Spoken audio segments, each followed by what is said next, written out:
तर पुण्यात नववर्षाच्या पूर्वसंध्येला राज्य उत्पादन शुल्क विभागाची पुण्यात मोठी कारवाई झाली। 1 कोटीहून अधिक रुपयांची बनावट दारू जप्त करण्यात आली आहे। गोव्यामधून ही बनावट दारू पुणे शहरासह गुजरातला विक्रीसाठी पाठवण्यात येणार होती। राज्य उत्पादन शुल्क विभागाकडून या कारवाईत एकूण 1668 बनावट दारूच्या बॉटल जप्त करण्यात आल्या आणि या प्रकरणी आता 9 आरोपींना अटक करण्यात आली आहे। यावर अधिक माहिती घेऊयात। आपल्यासोबत रेवती हिंगवे आहेत। रेवती, पुण्यात खरं तर आता नवीन वर्षाच्या पार्श्वभूमीवर अनेक घटना घडतायत आणि या पूर्वसंध्येला राज्य उत्पादन शुल्क विभागाने देखील पुण्यात मोठी कारवाई केली। याचे काय अपडेट्स मिळत आहेत? नक्कीच दीपाली, आपण जसं बघतोय की 31 डिसेंबरच्या पार्श्वभूमीवरती पुणे पोलीस असू दे किंवा राज्य उत्पादन शुल्क असं पुणे विभाग असू दे, ते सतर्क झालेले आहेत आणि त्यानुसार धडक कारवाई देखील ते करत आहेत।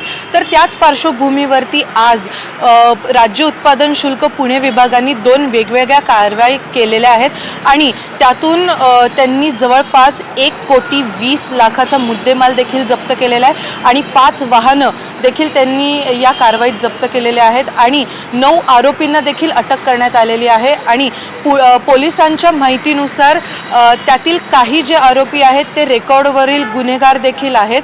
खरं तर याची माहिती देत असताना पोलीस अधीक्षक राज्य उत्पादन शुल्क पुणे विभाग चरण सिंग राजपूत यांनी सांगितलं की एक कारवाई जेव्हा सासवड परिसरात, पुण्यातील सासवड परिसरात होत होती, तेव्हा एका गोपनीय माहितीद्वारे त्यांनी सासवड परिसरात धडक कारवाई केली। तिकडे त्यांनी छापा टाकला आणि त्या दरम्यान त्यांना असं आढळून आलं की एका वाहनामध्ये ते कोळसा ठेवून त्याच्या खाली काही बॉक्सेसमध्ये जी बनावट मद्य आहे ते त्यांनी तिथे ठेवलेली होती आणि फ्रूट पल्पच्या नावाखाली ते गुजरात आणि इतर सगळ्या राज्यांमध्ये ते वितरित करणार होते।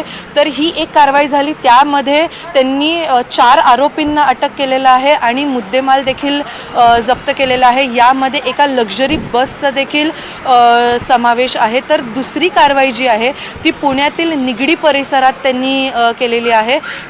गोपनीय माहितीद्वारे त्यांना असं कळलं की एका वाहनामध्ये 6 चाकी वाहनांमध्ये मद्य, जी गोव्यावरनं विदेशी मद्य आणल्या जाते, त्याची तस्करी करण्यात आलेली आहे आणि त्याच पार्श्वभूमीवरती राज्य उत्पादन शुल्क पुणे विभागाने कारवाई केली आणि त्यानंतर त्यांनी निगडीमध्ये असलेल्या वाहनांमधली जी गोवामधली परदेशी मद्य आहे ते त्यांनी जप्त केली।